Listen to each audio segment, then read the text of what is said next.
وأقم الصلاة طرفي النهار وزلفا من الليل إن الحسنات يذهبن السيئات ذلك ذكرى للذاكرين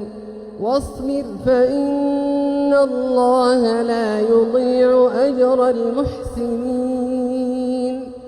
فلولا كان من القرون من قبلكم أولو بقية ينهون عن الفساد في الأرض إلا قليلا ممن أنجينا منهم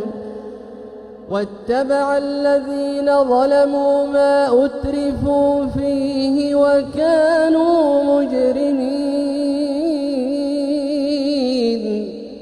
وما كان ربك ليهلك القرى بظلم وأهلها مصلحون ولو شاء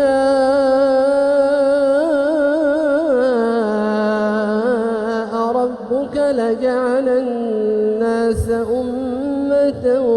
واحدة ولا يزالون مختلفين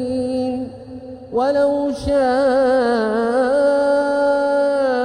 ربك لجعل الناس أمة واحدة ولا يزالون مختلفين إلا من رحم ربك ولذلك خلقهم